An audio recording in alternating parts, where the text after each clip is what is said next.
Thanks, Clint. Thanks for the introduction, and thanks to Waterpro via Rainbird for the invitation to come across to Adelaide today. Hopefully I have a bit more success than what my football team has in Adelaide, being the North Melbourne Kangaroos. So I don't think we've won here for 15 years. So so I've got to speak about Suncorp today. I'm into my fourth year there now. Is any rugby league fans in the room? A great night for humanity last night with the Maroons hanging on. So so really excited that it's going to go to Game 3 in Sydney in a couple of weeks, which is fantastic. So for those who aren't aware, Suncorp Stadium was redeveloped 20 years ago, 2003, 22 years ago now, and sits under the umbrella of Stadia with Stadiums Queensland, so a statutory authority of the Queensland State Government. I'm just going to play a little video which hopefully just gives you an insight into what the stadium hosts, and then after that I'll run through a bit of background and in more detail of what the stadium's about.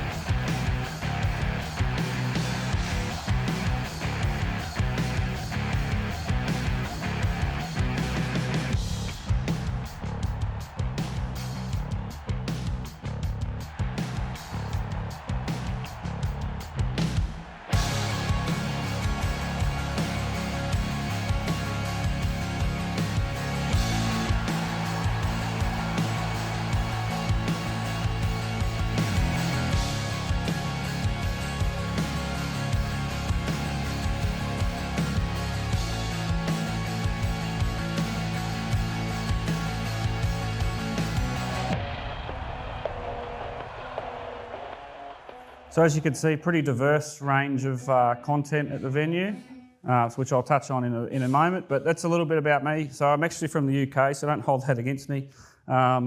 Immigrated to Australia with my parents back in '93 to Melbourne, where I was living until 2018. So relocated to Brisbane for work, and where I've been ever since. So been in the industry 19 years across. I started off on cricket pitches in the UK, and then an apprenticeship at the Sandhurst Club, a golf course in southeast Melbourne, and then into sports turf, namely Marvel Stadium. When I started at Marvel Stadium, it was actually called Telstra Dome. I don't know if anyone remembers it as Telstra Dome, and then Etihad Stadium. Bonus points for anyone in the room who can name its original name, not Colonial Stadium. Anyone remember? Well, no. The actual building name itself is Victoria Stadium. So there's a bit of useless trivia for you if you ever get asked. So I've actually spent 7 years at Marvel Stadium across 2 stints, and it's still a very special place for me, and I certainly wouldn't be where I am today without spending 7 cold winters at Marvel Stadium watching North get beaten most weeks. I had 2 years at Melbourne Grammar School, and that was more a sideways move, I guess, for people management and learning more so about the HR side of sports turf management. So that was a pretty good move. And then 2018 made the move to sunny Queensland, which is not really sunny. It's certainly been some false advertising with the beautiful one day, perfect the next. And I've got a couple of slides in a bit. You guys over here, very, very dry. I was talking to one of the guys at my table who says he's only had 8 millimetres of rain for the year. That's a light drizzle for us. And we're upwards of 5 metres of rain in my 3.5 years at Suncorp Stadium. So it's pretty staggering when you think about those sort of numbers. And if I could send some rainwater down this way, I'm sure you guys will take some of it off me. So, mid-2022 moved across to Suncorp Stadium, and it's been a challenging, gruelling few years, and certainly had to adapt and evolve and roll with the punches, because there's been quite a few punches. And as you can see along the bottom there, they're all the venues that is managed or owned by Stadiums Queensland. So Metricon Stadium is now known as People First Stadium, where the Gold Coast Suns play out of. Brisbane Entertainment Centre Queensland Country Bank up in Townsville, the Gabba, as you know, Suncorp Stadium on the Gold Coast, Sleeman Sports Complex, the Cusacks, my previous venue, which is the old ANZ Stadium, for anyone who watched the Broncos in the mid-90s, played out of ANZ, Suncorp obviously, and the Queensland Tennis Centre. So that's the stadium in a snapshot. Hopefully you can all read that. The home of QRL, Queensland Rugby League. The men's and women's state of origin, which was always just the men's, and now the women's game has taken off in leaps and bounds. We're now hosting game 1 every year of the state of origin series for the women. Magic Round, which we've just signed a new deal for another 3 seasons after this year. Very, very great concept, and the hype around Brisbane that weekend is unbelievable. The scrutiny on the pitch is next level that weekend, and every year it seems to get dialed up, and I do a fair bit of media, particularly on radio, leading into that one. Everyone seems to have an opinion on the field and how it's going to hold up or not hold up. So it's always quite good to dispel that myth. NRL being a huge part of the venue, the Broncos being long-standing anchor tenants, and now the Dolphins, based at Redcliffe, so about 25 kilometres north of the city, have basically formed an incredible rivalry already in a short space of time with the Broncos. The Broncos, funnily enough, refuse to refer to them as the Dolphins. They call them Redcliffe, basically saying, this is Brisbane, this is our town, you're not welcome. But it has been an incredible addition to our NRL calendar, and all 4 games we've had, or I think we've had 5 now, all 5 have been just about sellouts, so 50,000 plus, which has been unbelievable. The Reds play as well. They play 7 home games out of our venue in the Super Rugby competition. Unfortunately, they fell short in the first final again this year, which is 4 years in a row. Just not quite good enough to beat the New Zealand sides. The Brisbane Roar play all 13 of their home matches at our venue. This year, it may be a few less, just with the advent of more concerts. The League and Union Internationals, Football Internationals, and up to 12 concerts a year, which is a government cap. Now that was raised from 6 to 12 2 years ago, and we will fill 12 concerts a year regularly moving forward now. And I'll touch on that towards the end, where we mention what's going to happen in 2025, back end of this year into 26 is staggering. And when you try to think that we've got to fit in 13 games of soccer, potentially, in amongst 12 concerts, it's problematic when you've got huge bump in and bump out times that overlap with the A-League season. And the A-League, whatever you think of the A-League, whether you think it's a professional standard or not, they still expect a professional pitch. And that's a huge challenge for me and my team to make sure that we're delivering something that resembles a professional pitch. And I've got a bit of a wry smile on my face, but I've got a bit of a saying at the stadium: green is good, brown is bad. I know that sounds like quite simplistic. We do have a couch playing surface that is overseeded heavily with ryegrass, and it's basically a survival of the fittest. Whatever grass survives is whatever we play on.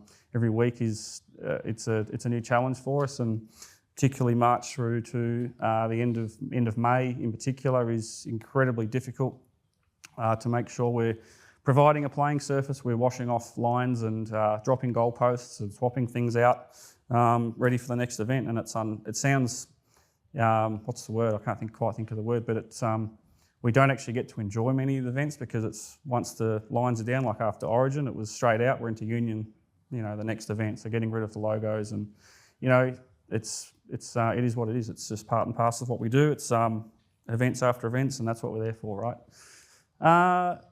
2027, we're going to host 10 matches of the Rugby World Cup, which is going to be massive. And in the last couple of years, we've made some major changes to the playing surface. We never used to have an artificial perimeter around the pitch. Now we do, a 3.6 metre perimeter, which has taken away about 1,000 square metres of dead turf, essentially, because it was never alive. So now I've got a great big 3.6 metre wide perimeter to drive vehicles on, light rigs and so forth.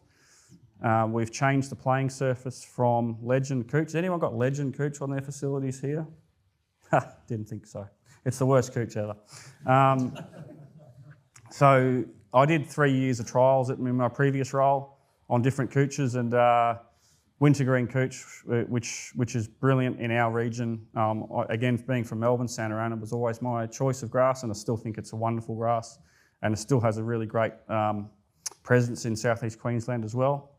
So we've changed across to that, and then we also changed out the old Toro hydraulic system. Anyone with hydraulics on their facility? Yeah. Wonderful idea to put in hydraulics back in the 80s and 90s with lightning, which was a great, I guess, protection method, so you're not getting destroyed by lightning strikes. But unfortunately, when you had a leak, and you probably couldn't find it. So we had major problems, and made the decision that we were going to switch across to Rainbird 3 years ago and put in the new IVM system, which has been absolutely brilliant. So faultless, you could say. Feel free to stop me with any questions throughout. There will be time at the end, but if there's anything that's piqued your interest or you're not quite sure of something, please stop me. So this is going back to our irrigation installation a few years back now. You can see on the western sideline there, we were doing the AstroTurf installation at the same time, or the artificial turf installation at the same time. So we only get a very small window every year to do any form of renovation work or project work at the stadium. And this was our 3-week window that we had at the end of the NRL season a few years back. And what you can see there is new sprinklers going in, and the system itself was mole ploughed in. We basically trenched or excavated a main line in, and then renewed laterals to every single sprinkler, which was a great help for us.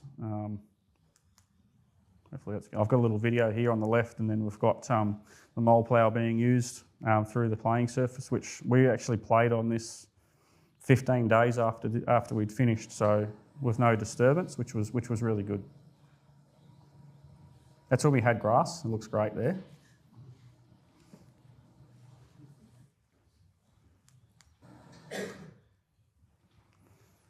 So 2024, can I take this off, Clint? Yep. Is that better? 2024 was an unprecedented year for the stadium. We had 62 matches and events across all 3 sporting codes and 4 concerts, which was less than what we probably would have normally had. Well, I guess what was different about those concerts last year, we had 3 pink shows in February and March, 2 of those in February, and then because the first 2 shows sold out, she came back about 3 or 4 weeks later into the NRL season and played 1 show, which was interesting because we re-turfed that and then had a game of NRL the next night, so that was interesting. 33 NRL matches last year, 23 code changeovers, so goalposts, lines, logos, those sorts of things. We replaced 14,500 metres of turf over summer, and that's a full pitch, and then the stage end as well. 7,500 roughly of turf stitched with cis grass. So cis grass is a relatively new, foray into the hybrid turf market in Australia. It's used widely across football pitches in Europe. I'm sure Simon last year shared with you the World Cup, which was a requirement that you needed to have a stitched surface or a carpet-based system on your playing surfaces, and we opted, along with Suncorp Stadium, for the cis grass, which I've got a few photos of that a bit later on. I've got there in inverted commas 4.5 tonnes of ryegrass seed used, because it's used. It doesn't mean that it survives. It goes out and gets put out and gets played on, and then we start again. It's just the way it is. We basically overseed the playing surface every week from March through to now, June. And then we eventually get some foothold once the union tapers off and the soccer tapers off. And then we'll have a pretty decent playing surface, hopefully, by July. We're actually not too bad at the moment, all things considered. We're currently 41 games into the season. So, as I touched on earlier, we changed couch grass varieties. One of the questions I get asked a little bit about is, why did you change? And commercially, Legend couch isn't available in Queensland anymore. So what we were having to do was to import that from Sydney. And unfortunately in Sydney, there was only 2 hectares of it available, which was dangerous, because what happens if that one turf provider decided to remove that, we were stuffed. So we switched across to wintergreen, which has been a good help for us. We've got a grass that now holds its colour more. hence the name, I guess, and is much more aggressive with thicker style-ons.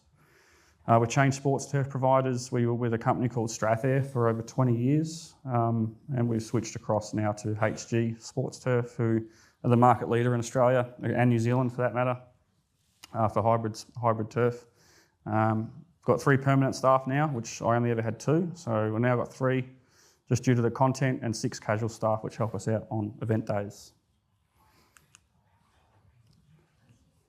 That's the rainfall for March 6th to, I should have updated this. This was Cyclone Alfred that we had. We had upwards of 500 mil in 3 or 4 days. An extension of that, basically since the start of March through to the end of April, we'd had 1.1 metres. And unfortunately, a lot of that has fallen on event days. We had 4 event days this year, which we had 50 millimetres during each event.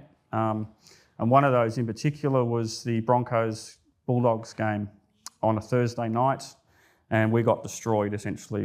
The field was underwater at kickoff. The water was just not getting away, just sitting on the playing surface. And then the next night we played rugby union on it, and then the next day we played soccer on it. So you can imagine what it kind of looked like come Saturday, which required some pretty drastic action. There's a lot to take in on this little slide. If you look on the left, between the thick black lines, that represents a week. So you can kind of see how much content was played between February, or the end of February, and a week ago in June. So a lot of changeovers there, the red being the Queensland Reds rugby, the soccer being in orange, and then the league being the predominant sport, but being in green. So every one of those represents an event, and Magic Round being multiple events. We were, pretty busy. We were very thin on the ground in terms of turf going into Magic Round, because Anzac Day which actually preceded Magic Round this year. Everyone wants to play a home game on the Anzac Round. So we'd had 4 games in 6 days across 3 codes, every one being an event change before Magic Round. So great scheduling. Oh, hang on, got too excited. There's a little bit of fertiliser data there. I've gone one too many. Hang on, we'll just go back one. Oh no, all good. So basically, to keep up with the demands of that event schedule, we apply a hell of a lot of product, whether that's liquids or granulars. There's a lot of product going out, and I'd like to think that most of the time it's in balance, but you can see those figures there on the left. That's over 1,000 kilos of actual nitrogen per year, per hectare, which is ridiculous. It's triple what read in a textbook, right? But it's just what we need to do to make sure we're relatively healthy and producing a half decent playing surface. We use a hell of a lot of potassium as well to keep the plant as strong as possible. And also, what's not represented there is silica. We apply silica products every single week on the playing surface as well. Granular applications as well. We're applying granulars every month, whether that's an NPK granular or a soil amendment such as dolomite. I've got a pretty strong fungicide program over the summer months. Pythium being a major disease problem we get up there, just with it being humid and relatively wet. And we get mole cricket is mainly our biggest problem. I know Mick talked about some other insects earlier, but mole cricket is certainly our biggest problem in our stadium. There's a typical concert. So that was Pink last year, which was an unbelievable event. Anyone who's seen Pink before puts on an incredible show. That was 18,000 people on the field, and then 36 hours later we're putting up goalposts and playing a game of rugby league on it, which causes some challenges. As you can see there, it's not all about pretty pictures, and when things are good, things are bad sometimes as well. On the left-hand side this was Motley Crue that played at the stadium a few years ago now. They decided to use a different floor and then decided to drive a 100-ton crane on said floor, and then the floor was then pushed into the playing surface. And when the floor was then removed, you can see it in the tunnel at the top there, it essentially pulled the grass with it. So that was a $40,000 stuff up that the promoter was hit with on top of the stage damage, which is at this end. There's a little video that I'll just play. It's just that's a standard concert replacement for us. It's about 2,500 square metres at the north end of the stadium. And I often get asked, why is it the north end of the stadium? For those who have been to Suncorp Stadium, it is a heavily residential or heavily populated residential area. So the reason behind that was the majority of the housing is in behind the north and the west. So the sound is then projected away from the houses, but as fate would have it, I guess, more people now live at the southern end of the stadium in apartments, so I don't know. They should have double glazing with the pipes. Yeah. Unfortunately, the Queenslanders or the Queenslander type houses around the stadium are all timber and rickety, and yeah, they look nice, but they're not very practical. This is a pretty ugly photo. I don't know if it comes through too clearly there, but it's this was a typical scenario. This was a rugby union event. This is what the field looked like after any rugby union event before we became a hybrid playing surface. A hybrid being a mix of artificial and natural grass. So that's pretty ugly. That was some scrum damage between the Reds and the Blues.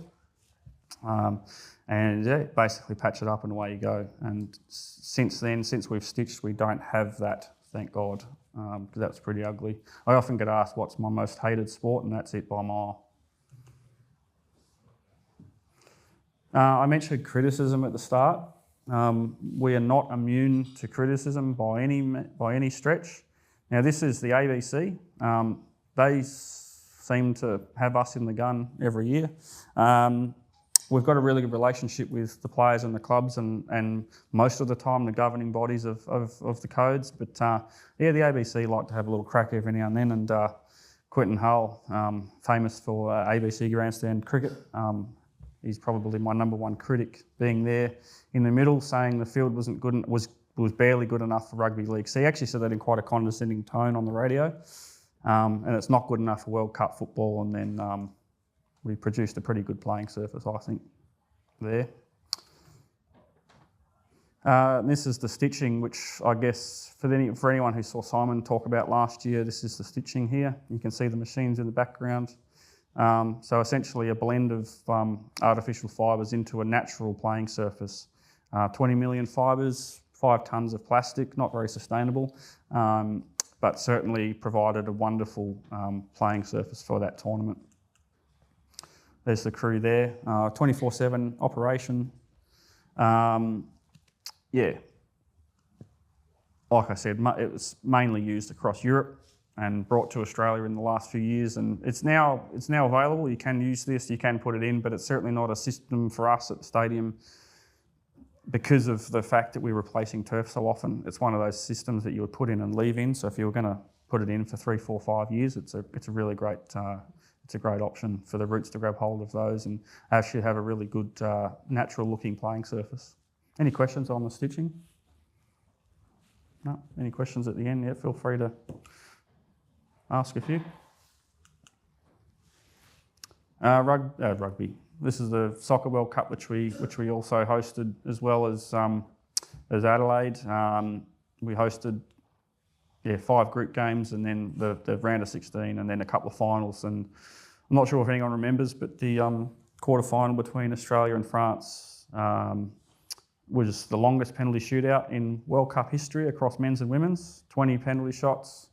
Luckily, it was at the southern end, not the northern end that's in shade, so we dodged a bullet there. But an incredible tournament to be a part of. I think at the time, we didn't really know what to expect. I have worked with FIFA previously at other venues, but I just didn't really understand the level of detail that was required.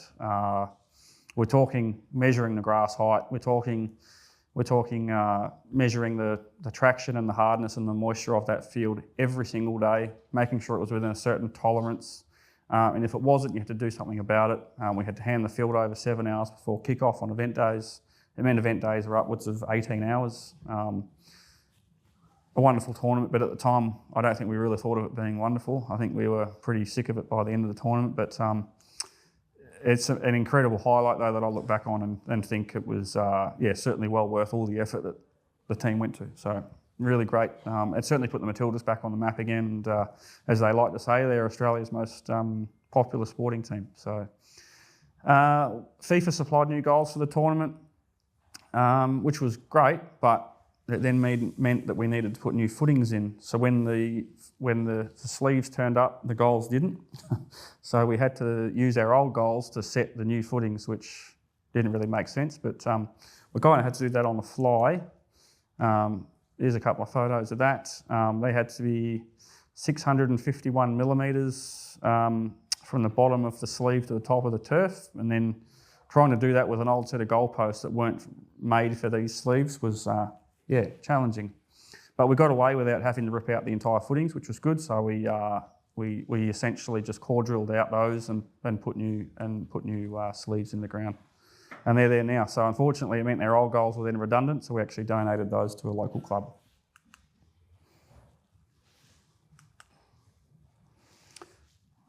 The tournament we had to hand mow. These were FIFA supplied mowers from Dennis in the UK, which were really good mowers. They were 350 kilos each.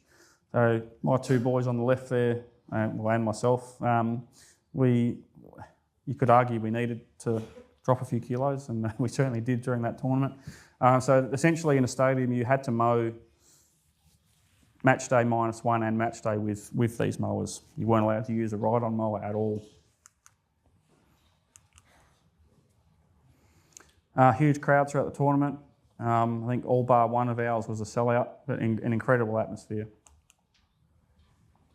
And then once the FIFA show left town, the LED signage at the ends of the stadium had done that kind of damage, so we did a lot of damage. We had to replace about 450 square metres of turf, which they picked up the tab for, which was wonderful. Oh, gone backwards. There's the crew. So we had to wear these wonderful bibs, which you weren't allowed to have any branding on. So all of our, I don't know if you can see my shorts on my left leg, we had to actually have Suncorp covered. So we just worked for Stadium during the tournament. No branding. We had to wear Adidas shoes, which they supplied. You weren't allowed to have any branding other than what their sponsors were. So interesting. Any questions on the World Cup? Why did you have to mow with hand mowers? What was the theory there? It's a great question. The question for those who didn't hear was, why did you have to mow with hand mowers? What was the theory? So it's a FIFA tournament, and it was essentially, they want to control the tournament. They wanted to make sure they had the same level of, I guess, meticulous preparation on each field was the same. The mowers were all set to the same height across every stadium. They just wanted to control that, as opposed to us having a Toro mower, as opposed to another venue having a Jacobson or a John Deere. It was just so they could control that, and they knew that that was one of the things that they could hang their hat on at the end of the day, that they've controlled. Magic round, this was actually taken last year. We had a different prep this year, which I'll touch on. Last year was an interesting week because Women's Origin on the Thursday night, we had about 20 mil of rain, and that was the radar. One of the difficulties we have is, like I touched on, we often swap out from one code to another, which means we need to use the removable grass line marking paint. So the lines are generally washed off after each event. One of the problems is when it rains during an event, you can have some issues. So I don't know if anyone watched the Origin last night, but Optus Stadium's numbers on the western side of the playing surface were pretty much non-existent by the end of the night. And that's what can happen. And it had happened to us last year, where we had to line mark 4 times on that Thursday to try and get something down for the Women's Origin. I think by the end of the weekend, we'd line marked 7 or 8 times. So. Bit of sound here, if you can play the sound. Over the 55 years of my broadcasting life, I've enjoyed many great moments. I often say to people, if you're putting together a bucket list, don't forget to write down Suncorp Stadium, Origin, preferably a decider.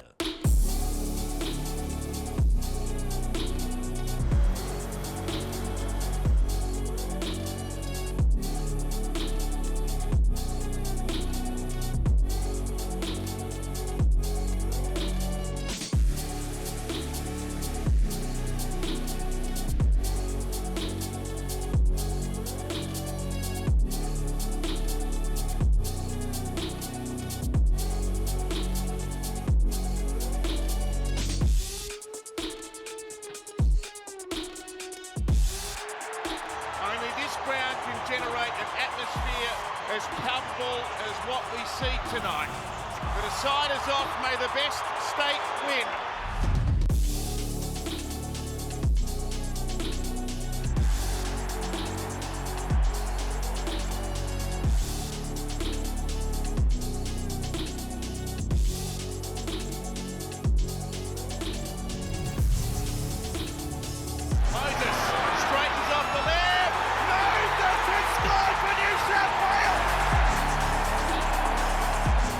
The siren sounds, the Shield's heading back to Sydney.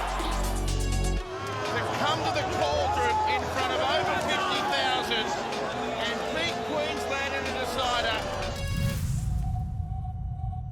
Yes, that was last year, and thankfully last night we turned the tables to go to a decider in Sydney. So yeah, our media team put this together at the conclusion of Origin last year, and I just thought it was a really, really cool video.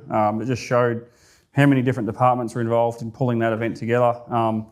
And I know I probably sounded a little bit down earlier where I was talking about the different events, you just roll from one to the other, but that is an event that, doesn't matter where you are, in your life, that's just an incredible event to be a part of. And even though Queensland got beaten pretty comfortably at Suncorp a few weeks ago, the build up to that weekend is something, or that match is something it's forever going to stick with me. And it's certainly a highlight that we certainly highlight that one on the calendar whenever that comes out. That it's a must watch.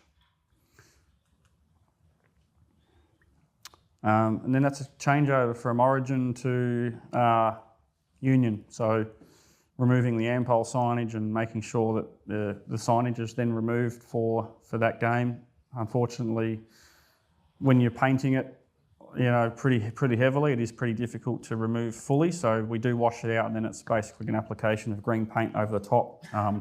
We do use a fair bit of camouflage work at our stadium, and most multi-purpose stadiums around the country will do the same.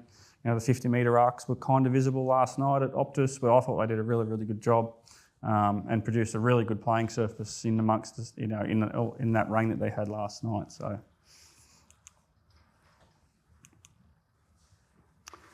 This is a typical changeover weekend. This is one that I thought we got right last year.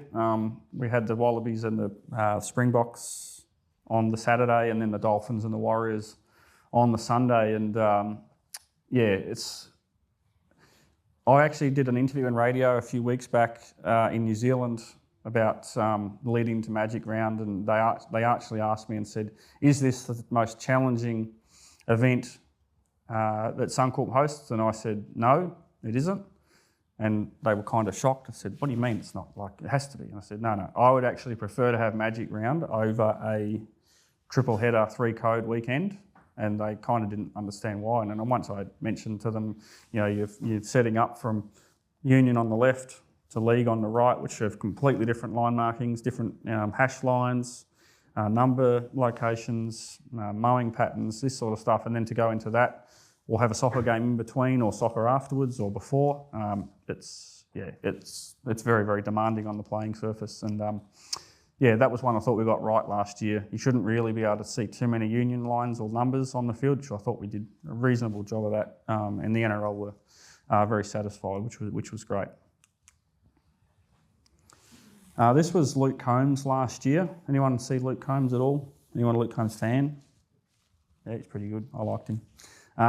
So the stage there at the left-hand side, it's the northern end, and then that's the A stage where basically his band is, and then he's got the B stage out in front like a thrust where he kind of walks out. And essentially now all these artists and promoters now try to outdo each other and who can have the biggest thrust and biggest stage and biggest production. And Travis Scott had a 3,300 square metre stage.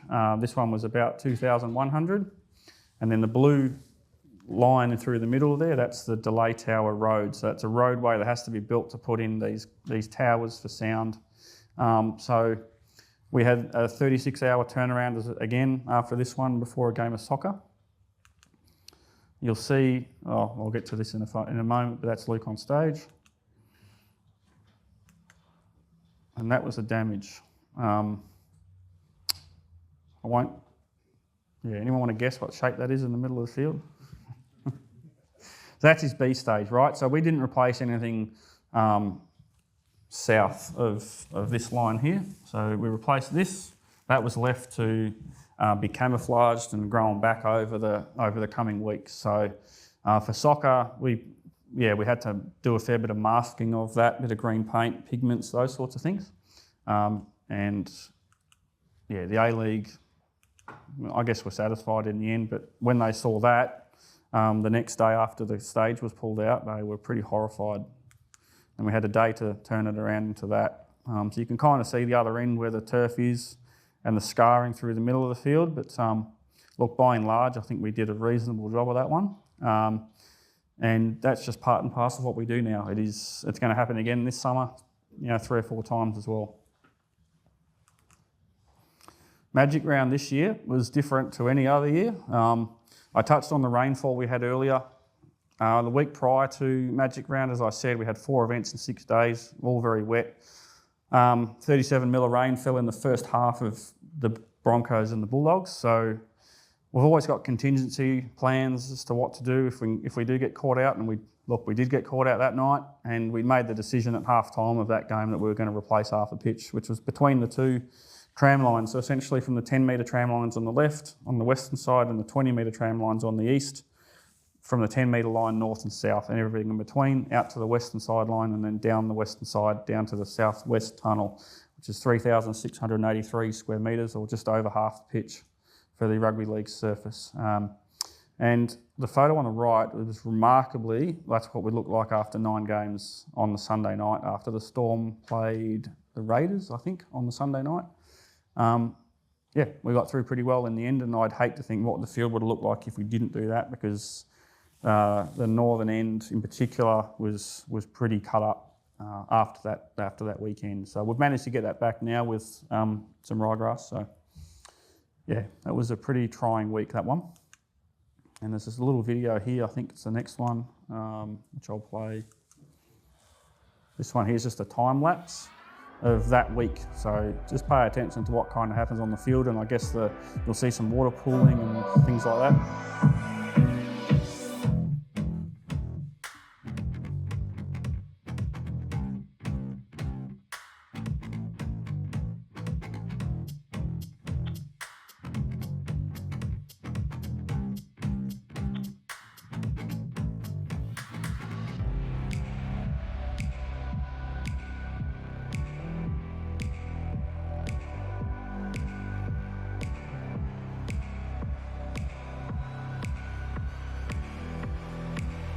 Horrible.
Right on time. 2 minutes. There's that.